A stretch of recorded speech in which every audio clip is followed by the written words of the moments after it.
Today's program is called Past Lives, Present Lives, a dialogue where Tim Murphy interviews Stephen McCauley. Stephen has written 7 novels, including his latest, My Ex-Life. His best-known novel is The Object of My Affection, which was made into a movie starring Jennifer Aniston and Paul Rudd. Since 1987, he has taught at UMass, Harvard University, and most frequently at Brandeis University, where he co-directs the creative writing program with poet Elizabeth Bradfield. His favorite place to write is the Provincetown Library. Our interviewer, Tim Murphy, is the author of novels Christadora and forthcoming correspondence that's coming out in 2019. Not supposed to, it is. Who knows what could happen between now and then? He's also a longtime journalist focusing on HIV/AIDS and LGBTQ issues for them.us, Pause, TheBody.com, The Nation, The New York Magazine, Brown Alumni Monthly, and other publications. He's also a member of the activist group Gays Against Guns. He was raised in Boston area and lives in Brooklyn, but he is happiest when he's on Route 6 on his frequent trips to Provincetown. Yes. We all know that moment. Yeah, totally. Please help me welcome them both and for their conversation.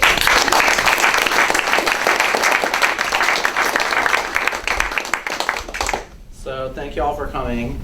I just want to say, I asked Stephen to, should we have to use these for technical purposes? Are they on? Is it? Oh, there. Okay. So is that, You can I want to just leave it on the desk, it'll probably work. Yeah, okay.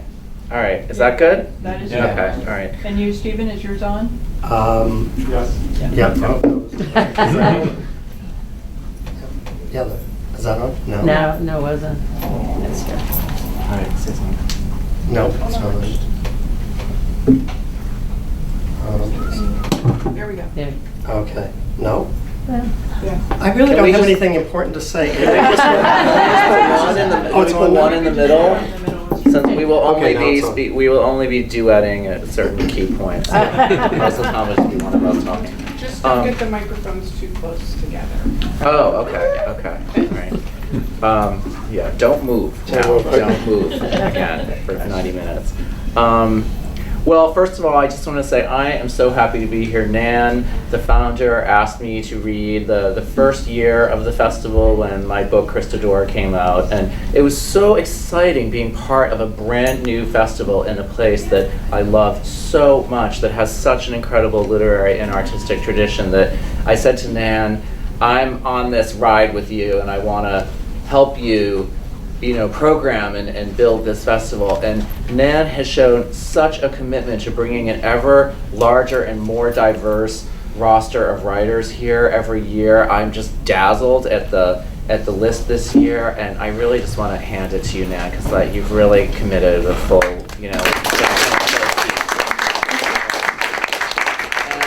And I also really just want to say, when I heard that you had booked Stephen, I said, can I interview him? Because The Object of My Affection was such a, I was in high school, college at that time, and it was such a seminal, right.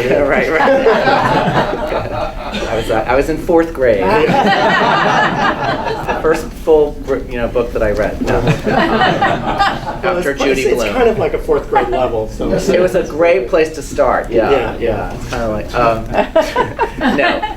that I remember distinctly, like the Object of My Affection, A Home at the End of the World by Michael Cunningham, and also The Mysteries of Pittsburgh by Michael Chabon, who to my knowledge is not gay, but that was, if I remember correctly, there was a very important gay character or like a gay relationship. Those 3 books were very seminal for me, as someone who was contemplating being a writer, because they signaled that it's okay now to be an openly gay writer and to write about gay lives, especially in the context of other lives, of gay people sort of woven into, families and social circles. And, they were just incredibly influential books. And it's really striking how books often give younger or, forthcoming writers permission to write the kind of book that they want. Like it signals it is now okay to write about this kind of stuff. So, I just wanted to say, and then I'll just say, I loved this new book. This new book, My Ex-Life, is so funny. It is so funny. It is like Jane Austen / Oscar Wilde funny. Like, such are the aphorisms, come so fast and furious. Those are the people I stole most of them from. Yeah, yeah, you did a good job of thinly veiled. Yeah. And I wanted to ask you about that later, actually. But I was howling, reading the book on like Kindle on the subway, and I was howling writing it, actually, but not. I would hope that you would. Yeah, I mean, it's incredible, and it's also very moving. And I have things I want to ask you about it, but I want for you first to read from it a bit for those who haven't read it. Who has not read it? Look at how I'm. Oh, I don't think there are enough copies out there for the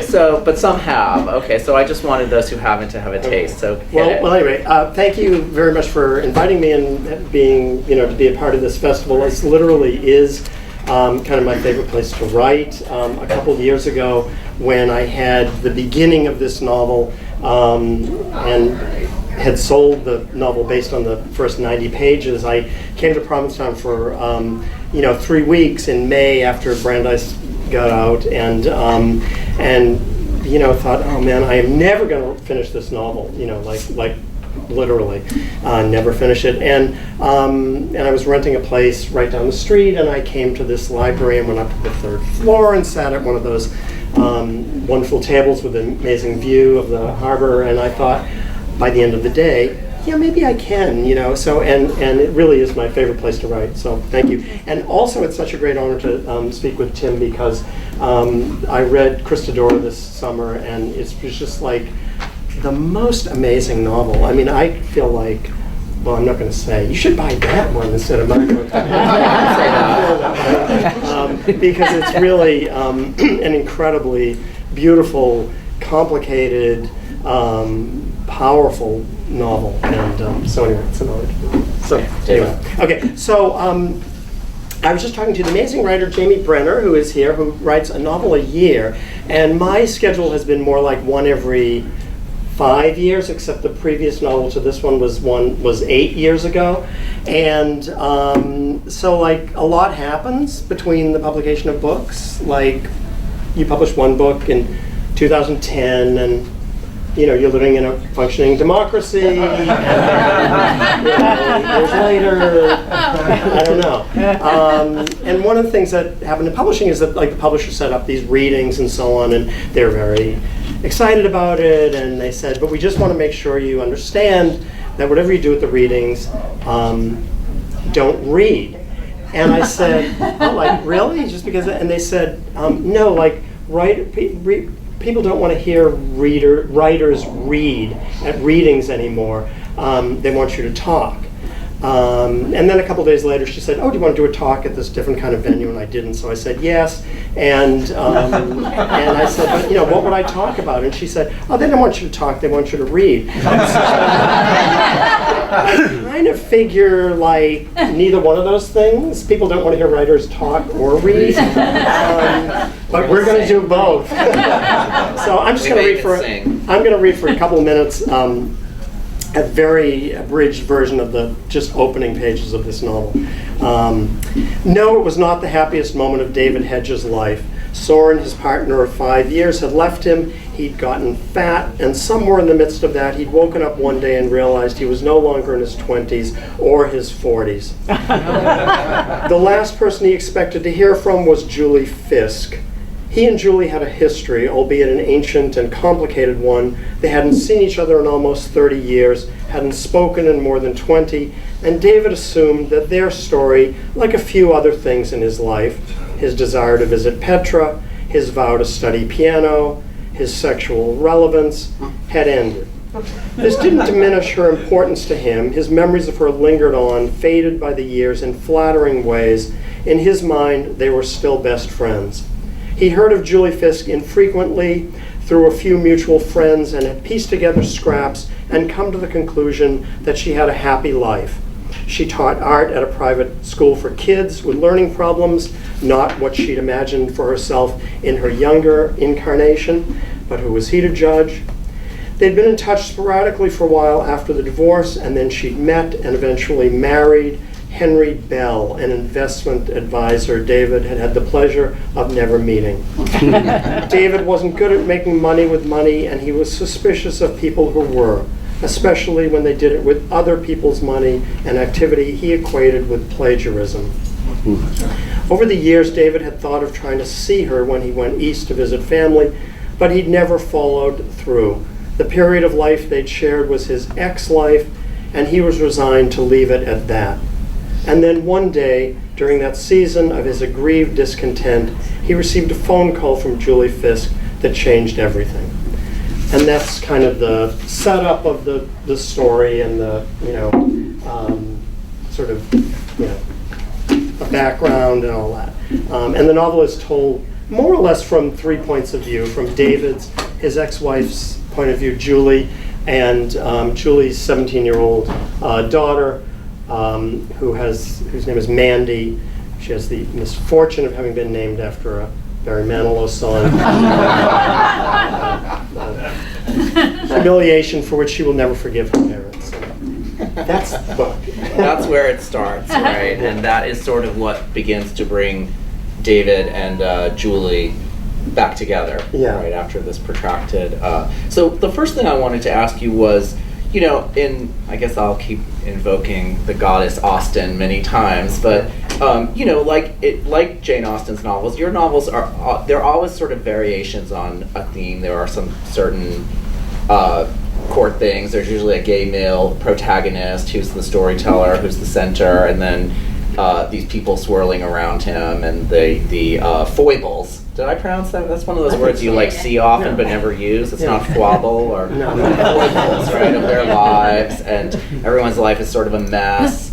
Also what I love is that there's never, or at least in my recollection of the ones, there's never like a perfect bow at the end. There's always kind of like a broken closure or something. Like you were saying, you've written a book about every 5 years or so since The Object of My Affection, right? In 1987 that came out. So, what was for this one? What were it's sort of taking the same core, right, or maybe the same core structure every time, but you're going to do different twists, right? You're going to put it in a different frame, etc. What were the when you were thinking about writing this book, what were the animating new things that you wanted to bring to it? I think that, I don't know how animating it is. It's actually maybe more enervating, but is one of the things is just the difference in the needs and the expectations of the characters that now that they're older, that they're in their early 50s, I think is how old they are. I can't remember. That the expectations for relationships, for friendships, for intimacy are different. At core, they may be somewhat the same, but as one gets older, one changes in terms of needs and expectations, and I think that was kind of one of the things that I wanted to explore. But I mean, Airbnb is like a big theme in the book, right? So are there? That's true. Did that come partly from? I think I read in some bios of you that you've been in the Airbnb. That's sort of a side gig for you, right? It's in your bio. It's in your published bio. Oh, okay, okay. Yeah, actually, I think it's on the book jacket. I think it is. I would change that if it was being just. Well, I mean, I have a very kind of ambivalent relationship to Airbnb, which is that the way I write is I go places like Provincetown or Burlington, Vermont, or Northampton or someplace, and rent an Airbnb and then go to the library and write. And really, somehow, it wouldn't work if it was like a hotel because A, it's more expensive, and B, you can't cook. And so, I'm very dependent upon Airbnb, and I kind of love it. And because it's more expensive now than it used to be, I have a couple of properties that I rent out on Airbnb to fund my own renting of other properties. I do but- the same. I've you? been on both ends of the Airbnb equation for quite a few years now. Okay. Yeah. Where are your rentals? I mean, I just have a little tiny house up in upstate New York Oh, that I wow. Airbnb. Well, I'm not gonna. It's near Hudson. Okay. You know that town Hudson? Yeah, I spent the summer in Saugerties. So. Oh, okay. So nearby. Yeah, nearby. Okay. Right, yeah. And I actually love the feeling of like, I don't know. I think because writing is so. It's very 1D, you know, you're just in Yeah. front of the screen. And I actually love that I have this little job that's like a 3D job where I have to go and buy like 3 months worth of paper towels Right, and right. like toilet paper. It makes me feel very normal and real, You're in the you know, like world. I'm in the real world, you Yeah. know. And yeah, so that's been nice for, you know, I think that my father's biggest disappointment in me was that I didn't know how to do normal things like parallel park or, you know, fix something. So that makes me feel like I'm, I don't know, You don't know how to fulfilling. parallel park? Really? No, I do. I'm actually Oh, really okay. good now. Okay. Yeah, he'd be proud if he could see me. Okay, all Actually, right. yeah, it's one of his bitterest disappointments. Anyway, but we're veering way too deep into tonight. But this is the kind of stuff I want to know, you know. Well, I'll throw you crumbs here and there. Okay. So, looping back. Okay, so Airbnb. Yeah. Well, no, but so you know, one thing that you know, if you look at all of the I did not write this book because I wanted to write about Airbnb. It just sort of right, happened. it just fell in. Yeah, Right. Yeah. Right. Okay. What about in terms of tone? You know, like as I was looking back through reviews and the Goodreads of all your books between, of which there are many. Right. This is your 7th. Yeah. Right. It's actually my 9th because I wrote 2 under a pseudonym. Oh, that's right. Yeah. So, Yeah, what's but that I don't pseudonym really. again? I'm not telling it because it's too embarrassing. The whole thing is Are too they embarrassing. No, that's the embarrassing thing. They're not porn.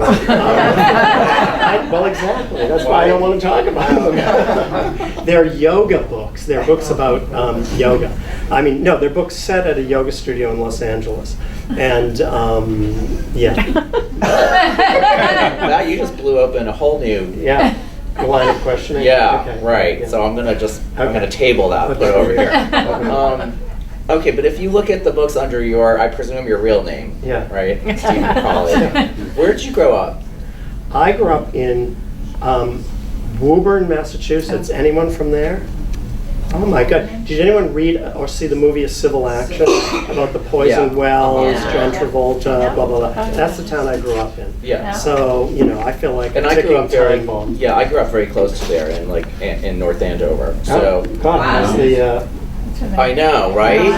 Everyone I know is okay to my Okay. knowledge, but it's quite devastating. Yeah, it's kind of blowing my mind. Yeah. Because a lot of the homes hit were right in the neighborhood I grew up. Anyway, God, digressions, right? But I also love, you know, I think there's a lot of there's a very particular kind of masshole humor, you know, like very sarcastic, which I feel is so core to your books, you know, and then I think there's actually Thanks. a lot of I only mean it in the best We've way. gone from Oscar Wilde to masshole. It's been There's like a- 10 minutes. There's more overlap than you may think. Yeah. He would be a masshole if he were alive today. But, okay. If you looked at all your books, right, it's like there's some sort of an story, like you could almost say that David and Julie are Nina and, who's the- George, yeah. Nina and George, 30 years later, you know, like presumably if you want to look at it as an overstory, 30 years later and they've been through all these ups and downs and they just flat out decide that they're happier together, you know? Yeah. Did that occur to you at all? Like, were you thinking of a Nina and George and a David and Julie parallel? You know, I'd written about 50 pages of this book, and I was describing it to someone, and she said, "Oh, so it's a sequel to your first novel?" I said, "No, like it really never occurred to me at that point." And then, of course, I became very self-conscious about it. I mean, I saw these characters as so distinctly different from those characters, not only because of where they are in their life, but just where they had come from in their lives and in their relationships, that it just seemed to me, it didn't feel that way at all. But thematically, you're absolutely right. It's kind of, you know, in conversation with that book, I suppose. Right. Which is not something that was intentional, really, just kind of happens. Okay, and and related to that, there's a theme for your books of like these this is, I really wanted to talk to you about this. Like, it's very interesting that like your gay relationships are always, it's always an X, it's always gone sour, or it's at the barren end of the relationship. It's very seldom, unlike say Hollinghurst, where we see gay eros and passion like in and it's like in the greatest love affair in the books is often between like a gay man and a straight woman. And I'm really curious, like, what have you thought about that? Like, where did that come from? I'm really curious, because okay, this is getting very psychiatric very quickly. Yeah, that's okay. my brand.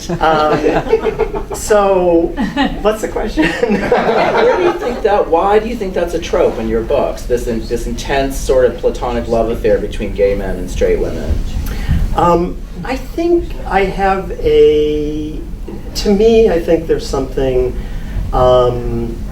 both kind of like touching and recklessly romanticized about those kind of relationships in a way, because and at the same time they have a kind of loneliness and irresolution, if that's a word.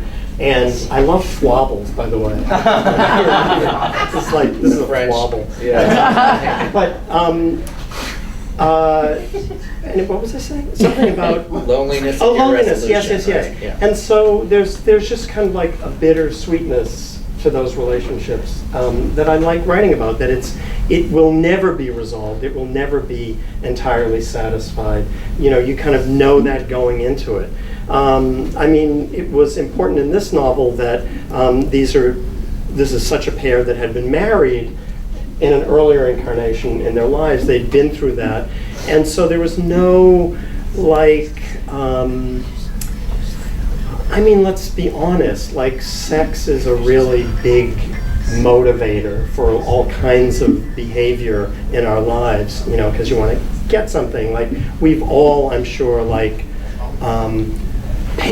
helped somebody paint a living room, or carried stuff out to the moving van because you thought you were going to get something out of it at the end, and so or in the middle, and so these characters know that that's never going to happen. And I sort of like the idea that there's a kind of purity about their kindness to each other that comes without expectations for some consummation, I guess. Is it just a friendship, or is there more to it? Is there some element of romance?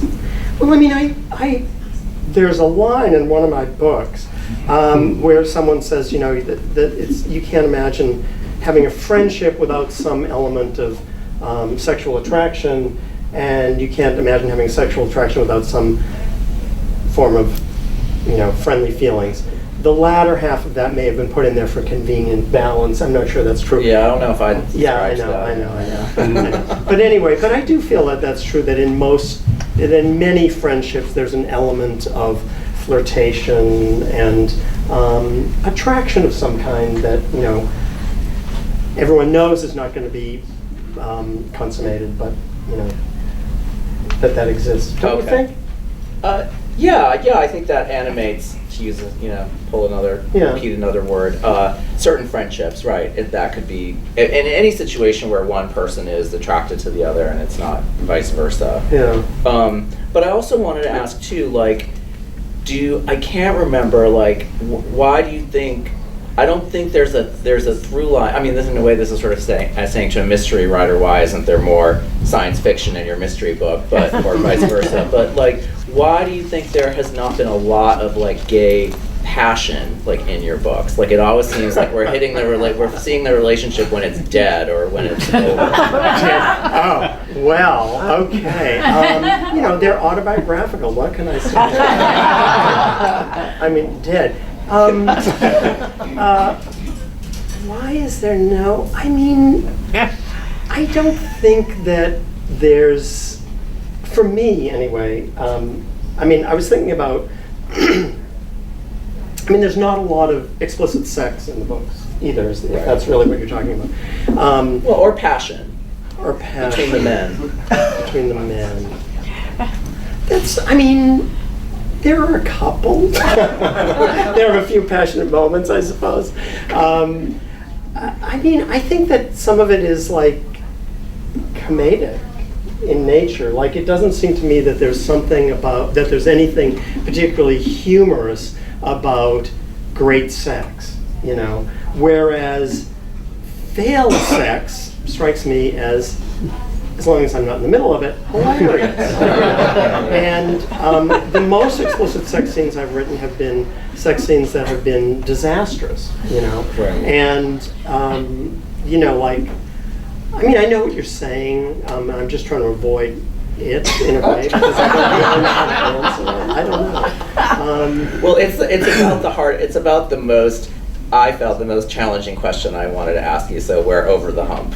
Oh, okay. Right. Okay, good. No, but I mean, I think it's a totally legitimate question, but I also think that, you know, I mean, don't you sort of, in many ways, you have to write about problems, right? Because if you're not writing about problems, like, well, what are you writing about? Nobody wants to read about a happy marriage or a happy relationship. That's why the novel, traditionally, the romantic comedy, ends with the marriage of the couple. Nobody wants to know what happens after that, you know, Right, because usually it's not that happy. What? Yeah. Right. Well, I mean, I kind of like the contrast of like, you know, like with Christadora, I really liked the trying to make this violent contrast between like the way something was or the way somebody was, you know, and I think like to really fully understand the death of something or the decline of something, like you have to see it, you have to at least, you know, partly see it in its efflorescence, you know, like you have to see a relationship when it's in full passion. But that's a novel that, you know, had to include that, right? I mean, don't you feel that, you know, you were writing about a period of time that was transformed by the AIDS epidemic and lives that were completely transformed by that, and you needed to know, I think, like, where those characters came from. Right. I think for me it was really important to show, like, I kind of feel like in gay life, especially in the past years, like sex and pleasure and death are the two sides of the same coin, you know, and that I really wanted to embody both to the point where like you really didn't know where one left off and like the other began. So you know, just, you know, in my book, like the sex scenes were really important because I really or the scenes of hedonism, you know, like I really wanted you to understand that, like, you know, there were these moments of intense pleasure and like exhilaration.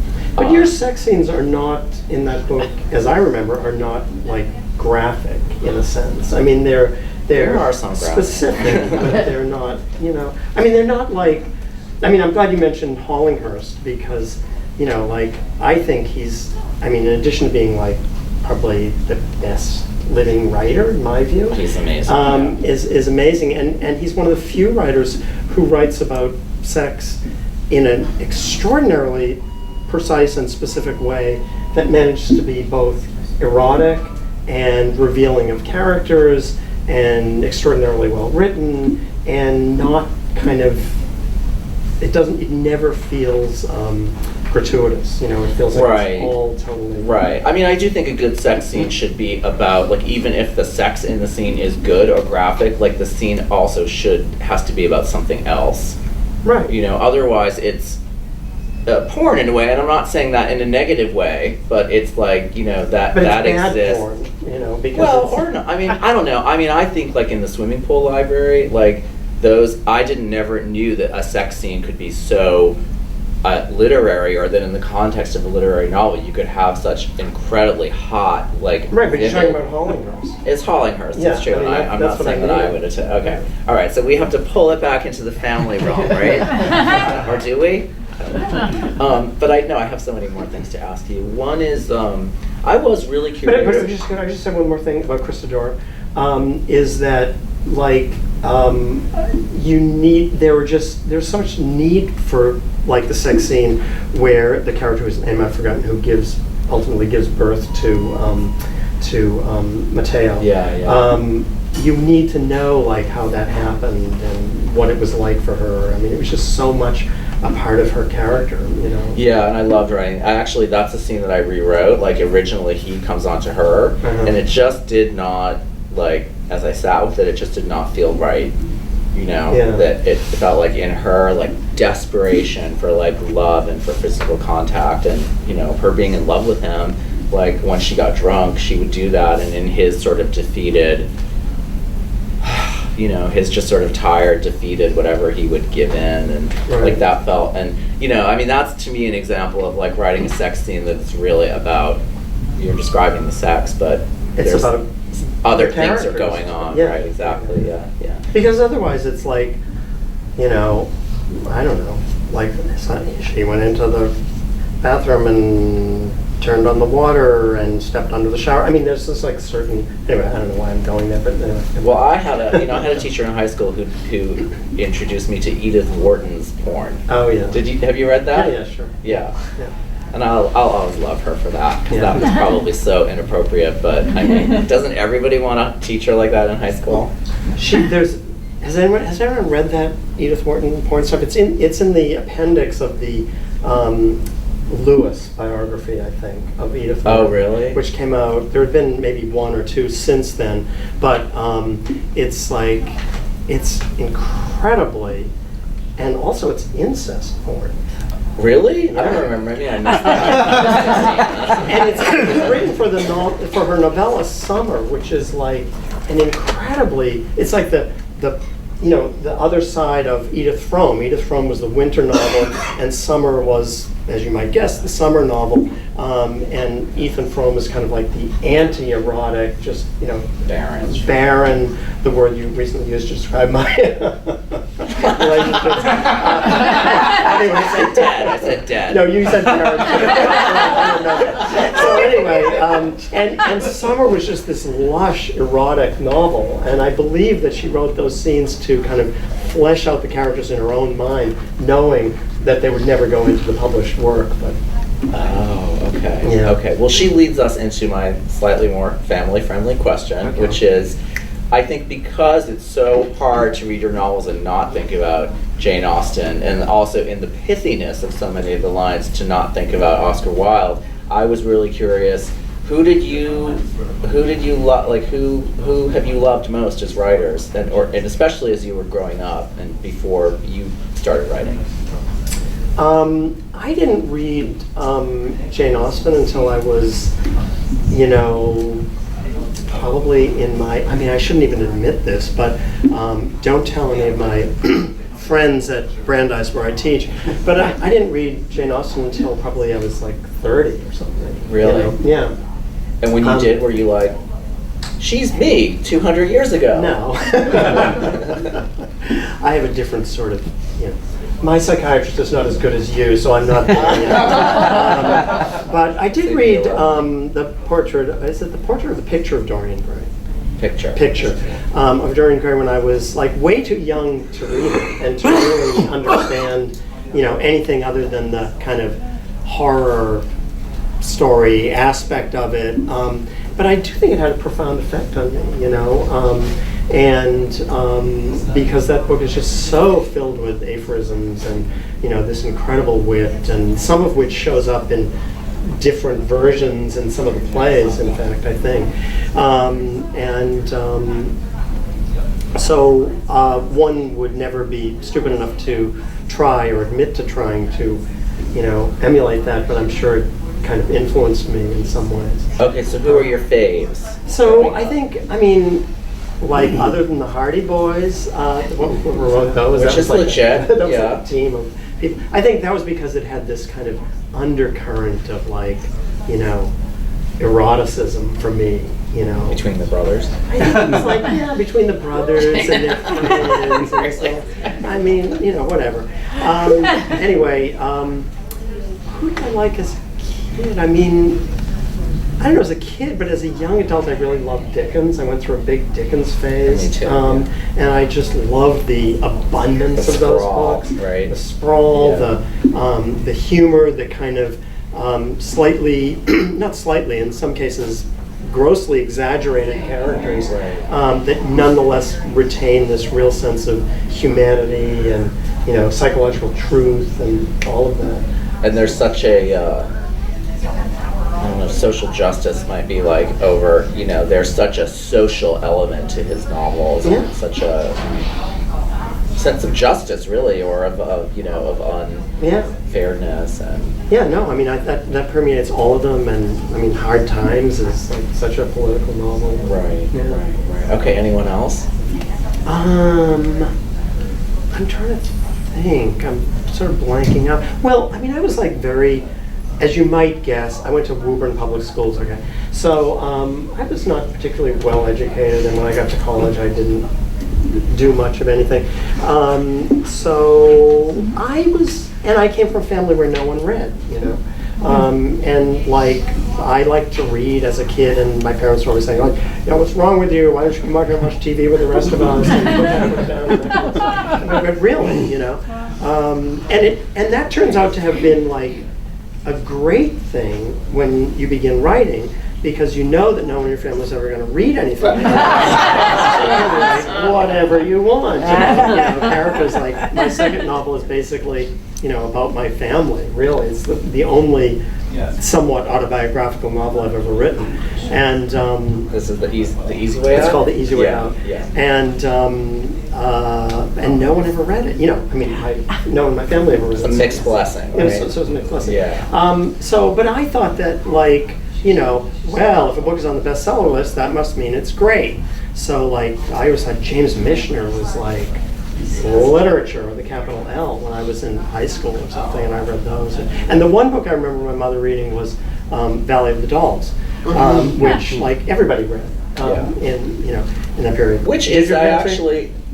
Did my mother? I had an aunt who read all of those, deliciously trashy books, and then she'd give them to my mother, who would ignore them. But I mean, I remember. I had the exact same thing. Oh, really? Yeah, I had this aunt who read like Harold Robbins and these incredibly lurid, trashy things that and she would give them to my mother, and my mother wouldn't read them, but she did read Valley of the Dolls. Which I reread and wrote an essay on. Just 2 years ago, when it was the somethingth anniversary of the book. It was the 50th. It came out in '66 or '7.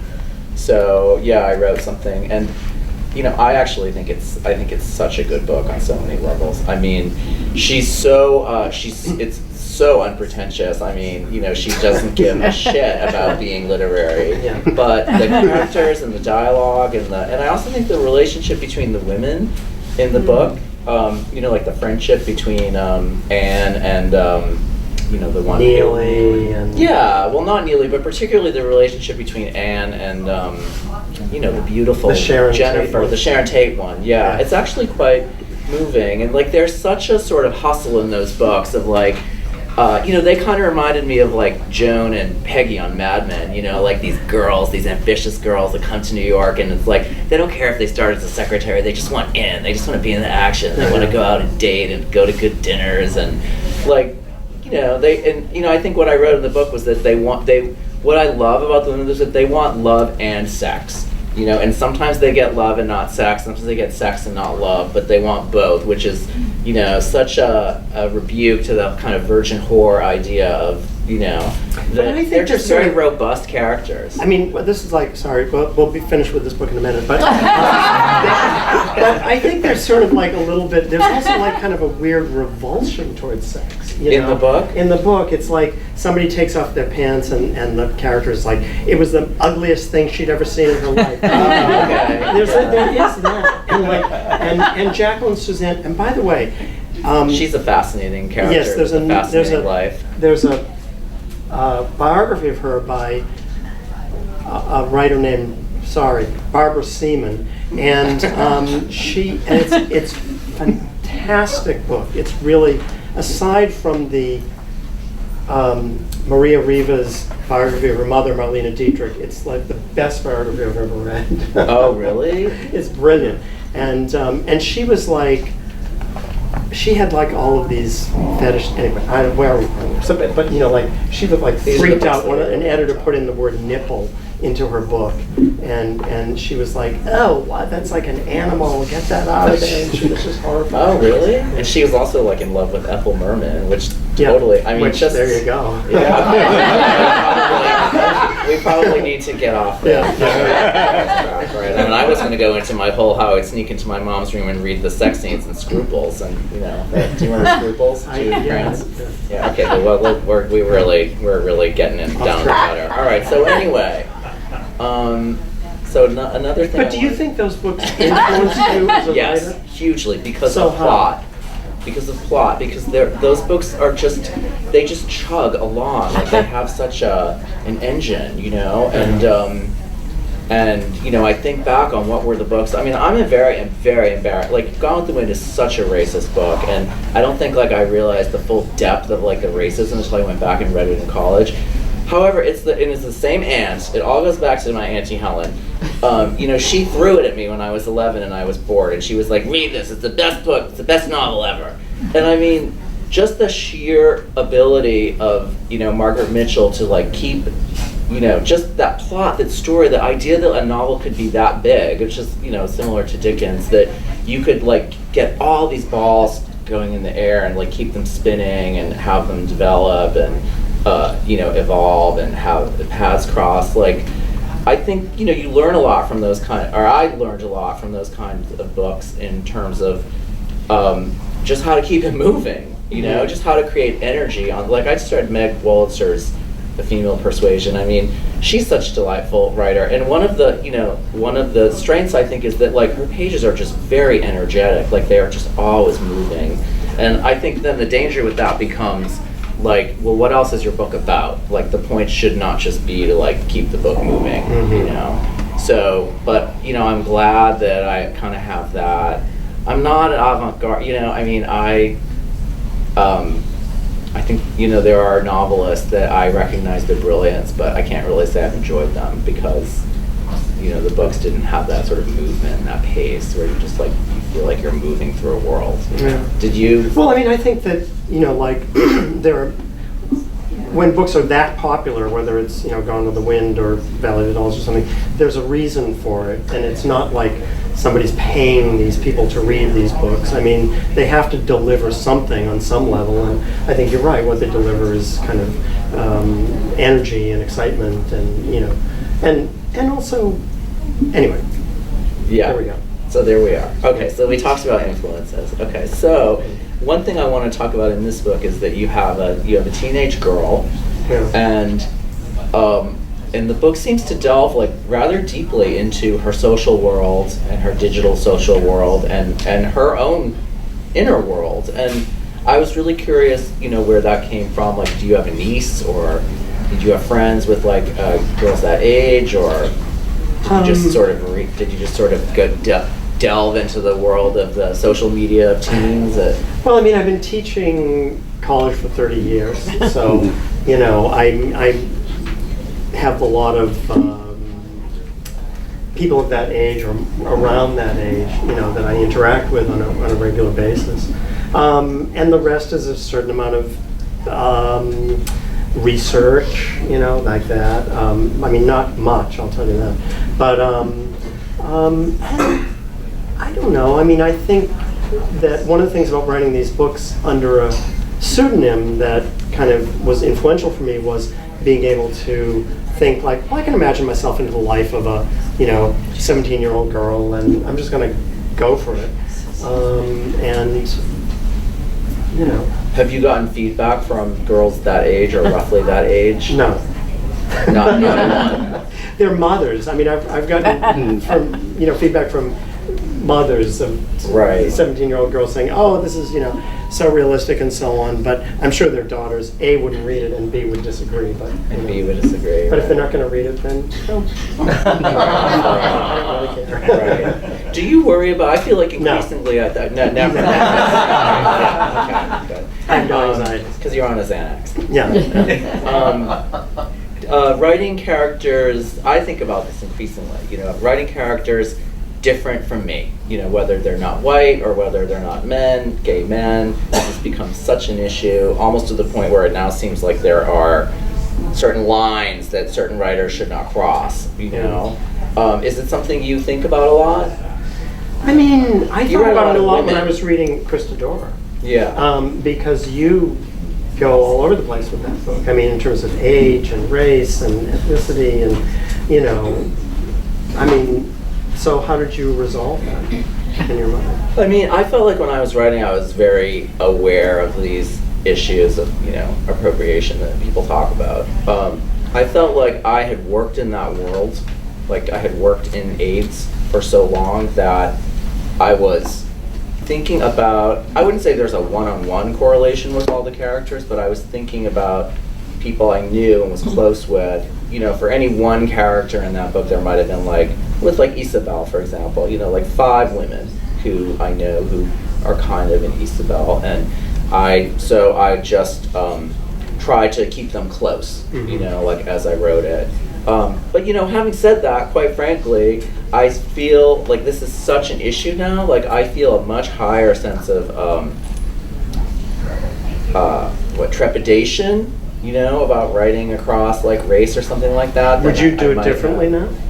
Well, it's funny. I was actually telling a friend that like I was like, well, what would it mean to like for my next novel to like stay in my lane? You know, is this phrase that you hear a lot, right? And write just a white novel. You know, like what is that? You know, would it occur to me to write that book in the first place? You know, and you know, because often I feel like I read books like that and I'm like, this is about like this writer's world is about this big, you know, and. So I don't know. I mean, I really think it's something, you know. And then, you know, for this book that I have coming out next year, like I'm half Lebanese, so I have like a hold in, you know, in the Middle East. But it also includes characters who are not Lebanese, who are Iraqi, and you know, who, you know, that was pure kind of research, you know, and like seeking people out to talk to. And I have very mixed feelings about it, actually. You know, I don't. How do you all feel about it? Yeah, we can even, should we just open it? Yeah. I don't know. Should we just open things Yeah. up? You said you're writing about a character who's Lebanese. Do you go to the places? Have you been to Lebanon? Yeah, I have, but I haven't been, but a lot of the book is set in Iraq, and I haven't been to Iraq. So it was, I felt like this book was a real half and half for me. Like half, I'm writing about something that I own and that I'm entitled to, and half, you know, taking a chance. I've had a lot of people read it, you know, like I would not. And the same thing with Christadora too. Like there were certain people that was really important for me to read the book before it came out, when I was still editing, and just be like, does this, you know, does this feel?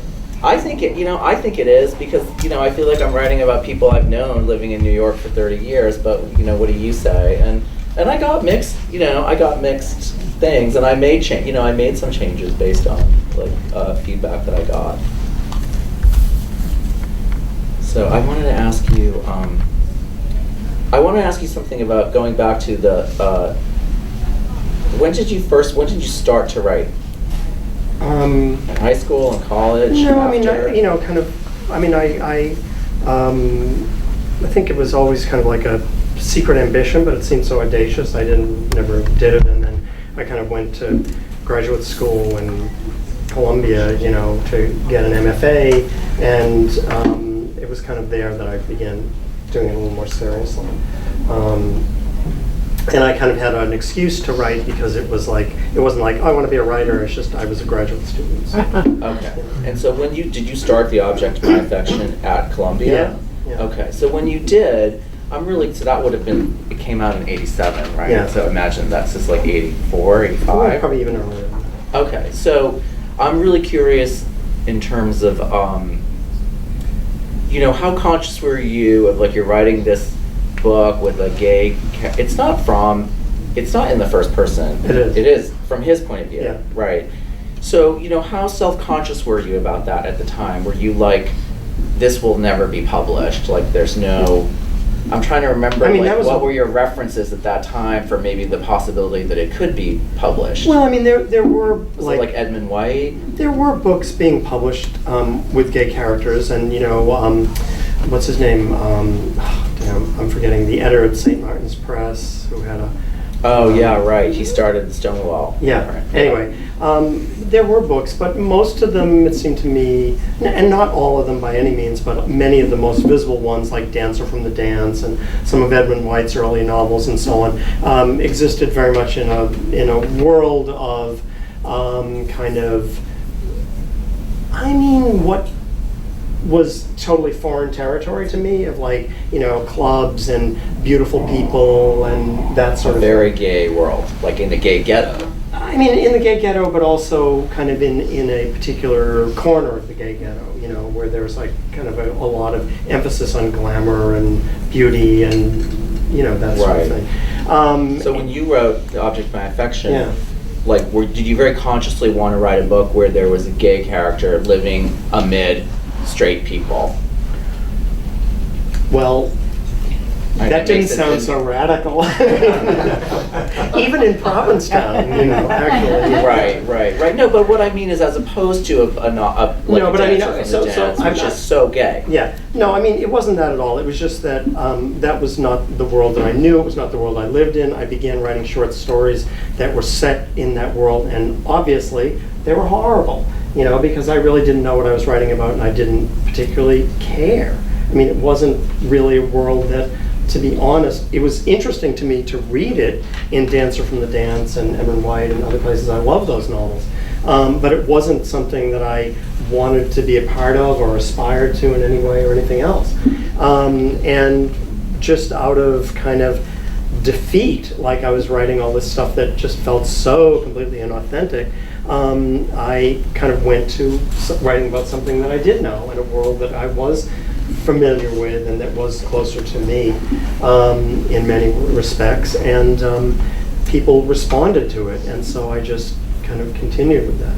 It wasn't so much like a conscious effort to do anything, it was just to tell a story, really. Right. Yeah. And, oh yes, I know another thing I wanted to ask you. I noticed that on the Goodreads, because I have to admit, in this hideous age we live in, where even books are ranked and algorithmed, etc., like, I do spend a shameful amount of time on Goodreads. I noticed that for your book, like, your book is quite, I mean, I loved it. It's quite pointedly, anti-Republican, anti-conservative. There's a lot of jabs. Yeah. But I noticed that you took your lumps for it on Goodreads. A lot of people saying, I would have liked this book if it didn't take all these gratuitous pot shots at conservatives and religious conservatives, etc. And, I'm giving him a chance. Like, why won't he give us a chance? And so, I wanted to ask you about, like, how much blowback, or when you went out and did readings, did that ever come up? And how do you feel about it, having been very, I'm not very giving them a chance, okay?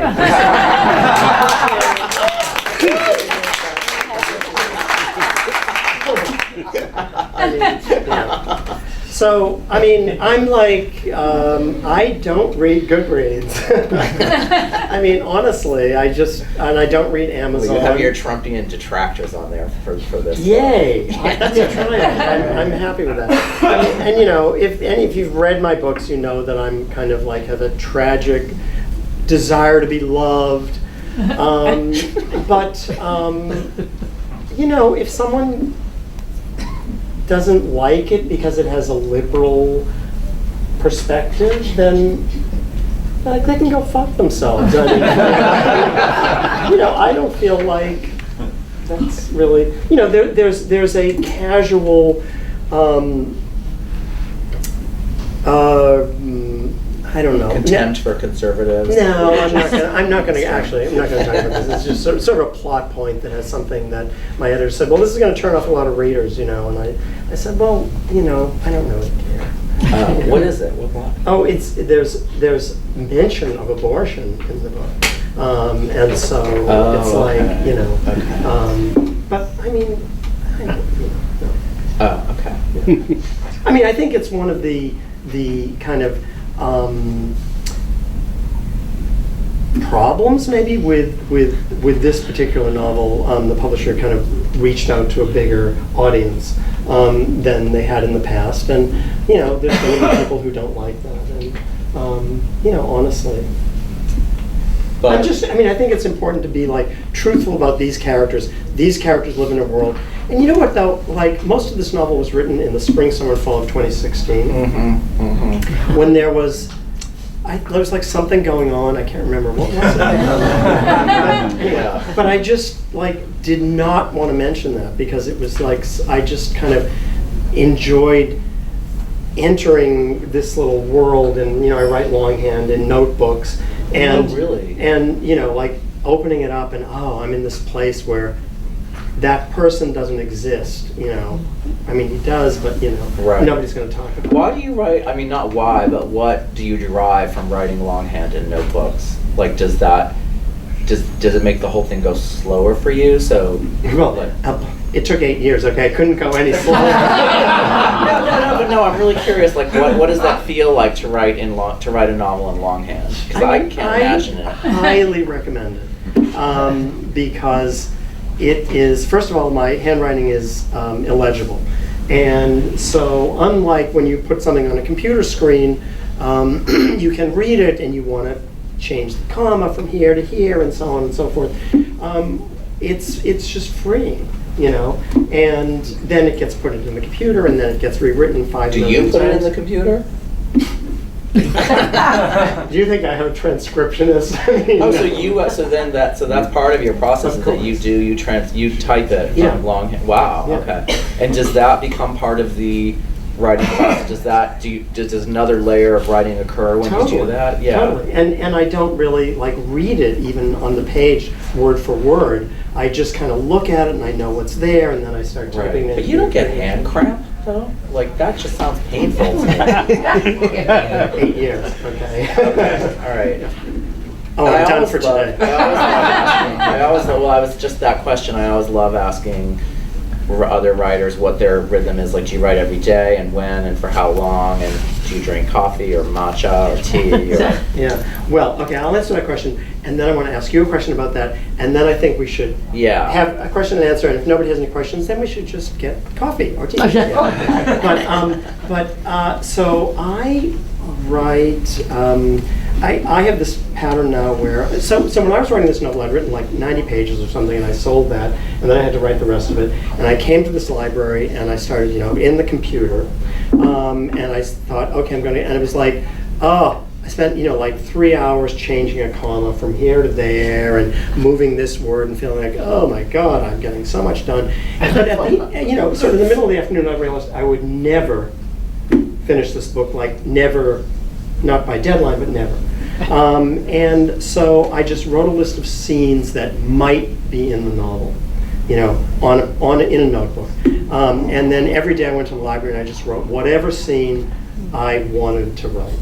On that given day. Oh, so you wrote it out of order? So I wrote it completely out of sequence, and kind of the metaphor in my head was I'm like a documentary filmmaker shooting all this footage, and then I'll worry about assembling it in the, cutting, whatever.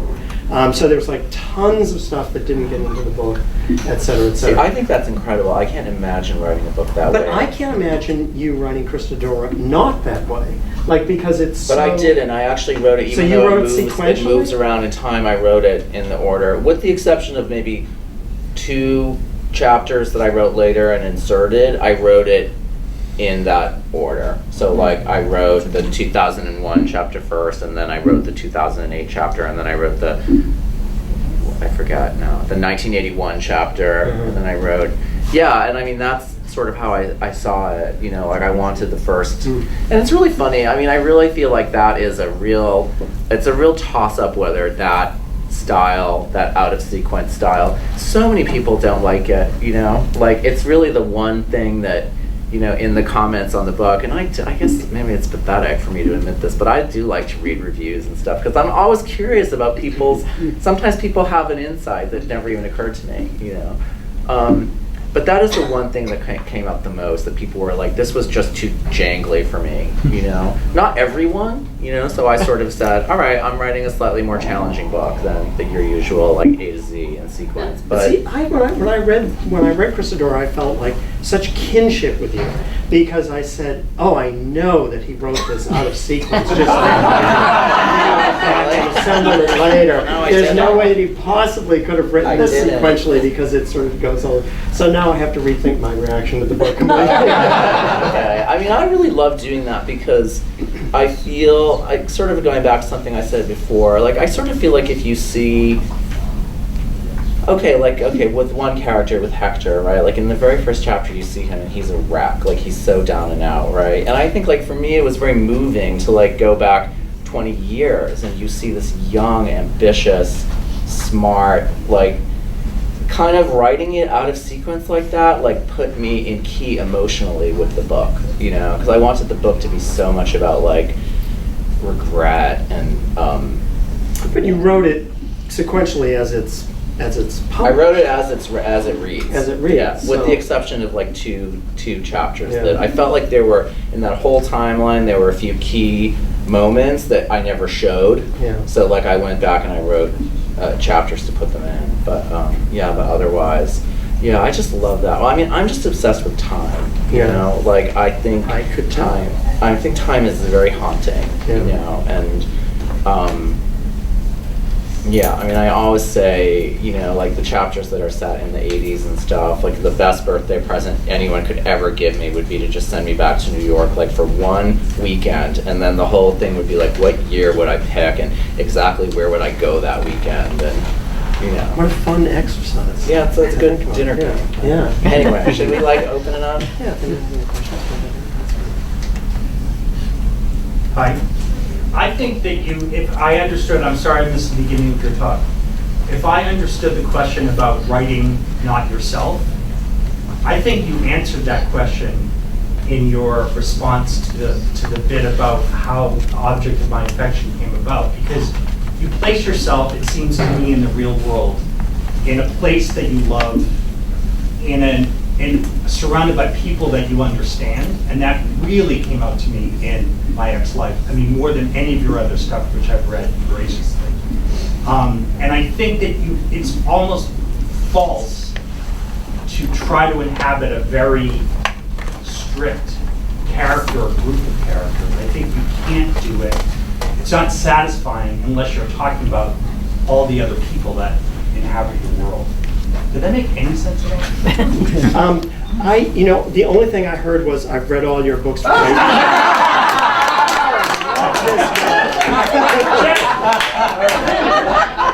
He just had stars in his eyes. I think you write other types of people very well, and it's clear that you're as much comfortable in your own skin as you are in a keen observer of other people.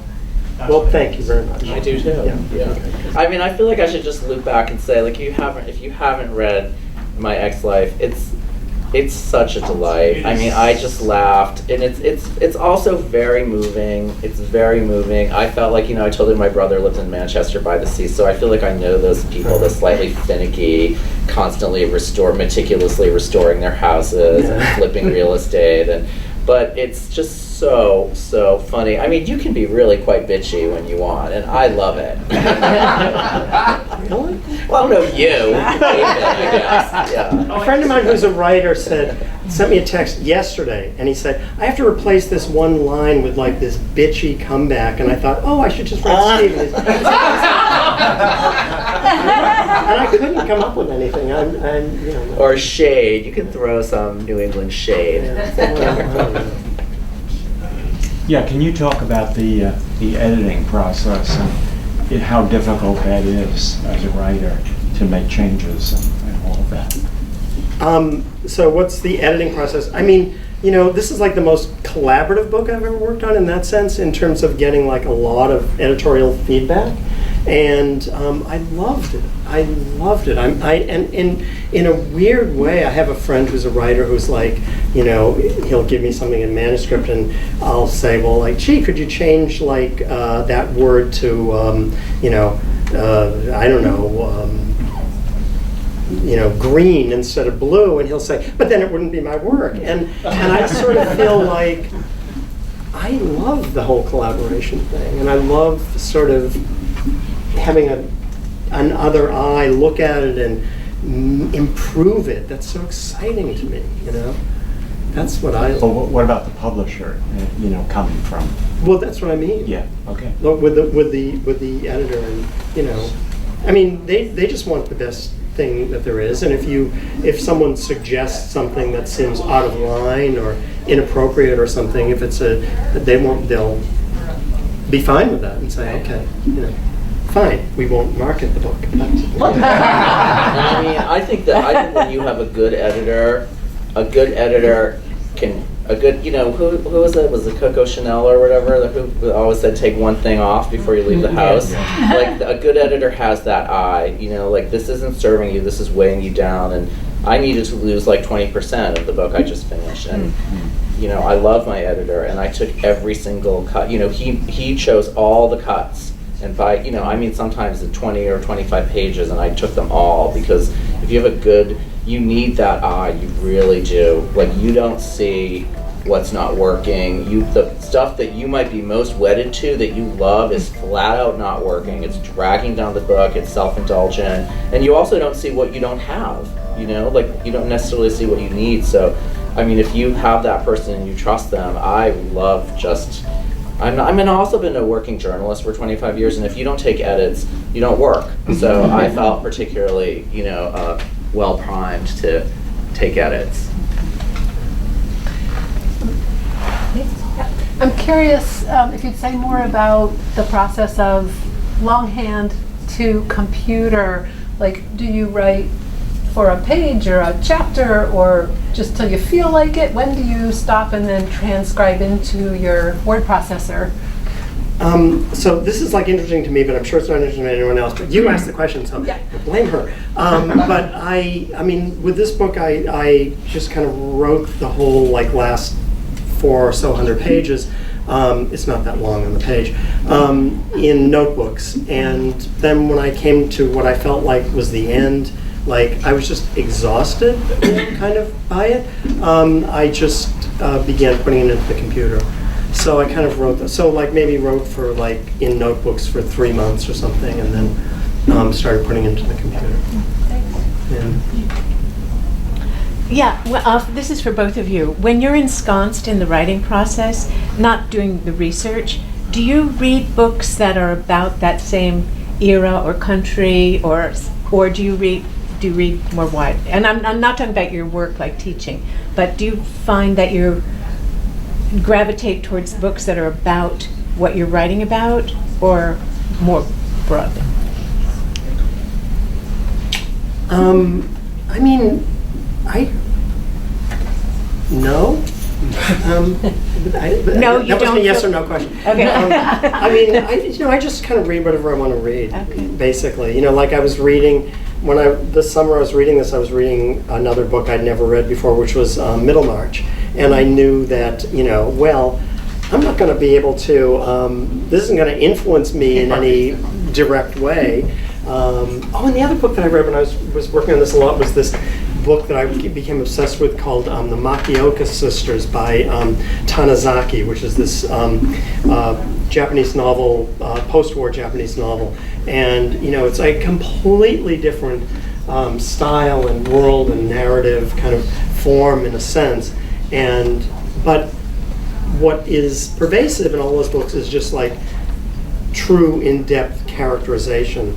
And so in that sense, that's important, I think. This book I just finished, actually, I did reams and reams of research. Like I said, there's a whole part of the book set somewhere where I never was, which, I have real mixed feelings about anyone, who writes about a place they've never been. So I was always, usually whatever I was writing, I was also reading and researching for the next chapter, which was wonderful. I mean, really one of the pleasures of this book was just all the great books that I read, for it. But I mean, in the more general sense, I don't know. I mean, I'm reading I was telling my friend Joe yesterday, I was reading 6 books at a time, like 3 fiction and 3 nonfiction. And I feel like the nonfiction I'm always reading with an eye toward what I'm writing or what I want to write next. You know, like it just kind of sparks ideas. Yeah, but I love this period right now. Like I'm actually not like working on something, and just reading feels so like delicious. Maybe like what just watching TV is, which I also love. You know, but it's just, you know, I really love to, you know, when you're reading not for any reason, but just because. You know, and I really love to read several things at the same time and kind of rotate. And not finish it if I don't like it. 'Cause you can do that after I'm not in school anymore.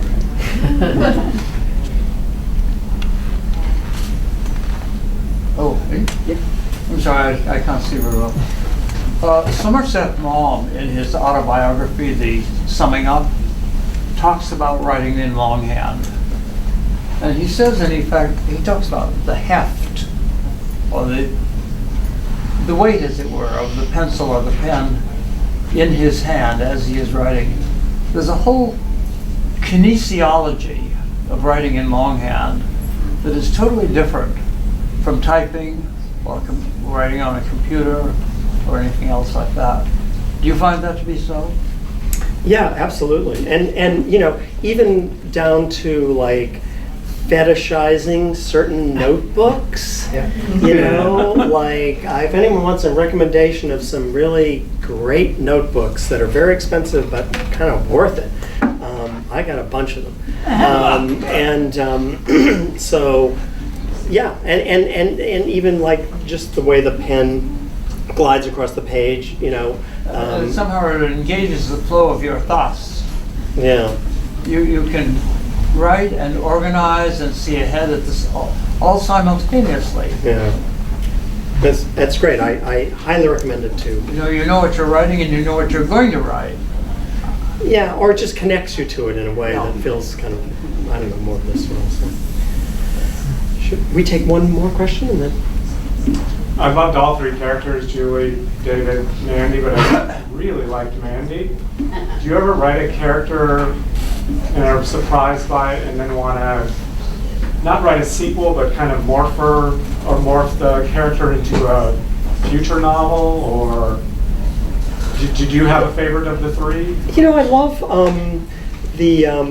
some of Larry McMurtry's novels, who kind of did this thing where he took a character from an earlier novel and then he made them the main character and so on. And you know, if I were more prolific, I would consider that. But, you know, I think it's but I don't know. I actually, I mean, do you think about your characters when you're finished with a book? Or? Yeah, I love my characters. And I think it's a good, you know, I think like that's one of the most gratifying things is like this love for them that you develop, and you know, this closeness. And I think, you know, I think he just walked out, this gentleman right here, where he said something about writing about people who you love. Mm-hmm. You know, I find that's a very gratifying way of, in some weird way, like showing love for people in your real life that you can't tell them for one reason or another. You know, I mean, I find that I do that a lot. I find that like I'm thinking about certain people and feeling very loving toward them, like when I'm writing these characters that are somewhat based on them, because I don't really believe in like writing a one-on-one. I just think that's really tacky, and you know, but I like to be thinking about real people like 3 levels below the character that I'm writing. Mm-hmm. Yeah, and so I think partly like I developed this affection for them, and also like writing characters who are kind of a jerk at first, you know, and then you know, I feel like there's a lot of that in Christadora. Yeah, no, there is. Like, yeah, people that are they're difficult to love, but you understand them sufficiently well so that you understand what's motivating their behavior and what's behind their defenses. And particularly some of the secondary characters were really characters that I want, you know, which I felt was very true to like all these years in, you know, in writing, reporting on, or being in activism. You know, they're very, like, activism is very abrasive. You know, there's a lot of extremely abrasive personalities, you know, and it's only over the course of years where you're working with them for this common thing that like you develop like you know, I don't know if anyone saw there's this amazing movie called BPM. Oh, It's that about, movie's incredible. It's so amazing, isn't it? It's about French movie. it's about AIDS activism in Paris in the 90s. Aaron insisted, right? Oh, no, Brian. Someone, you did. Right? What? That you guys see it? Yeah. Yeah, it's beautiful, isn't Yeah, it? it's But amazing. you know, when one of the activists says to the other, you know, he says he's in the hospital and he's like, "Why are you here?" And he goes, "We don't like each other, but we're friends." Right. Like, is the essence of activism, you know? And I really wanted to capture that in Christadora. That like, you know, for those who survived, like you went through this thing together, and it doesn't matter like how much you fought or disagreed, you know, at the time. It's like you experienced something together that nobody else did. Right. And that, you know, and in later life that kind of binds you. And so, you know. Well, thank you. Thank you very much.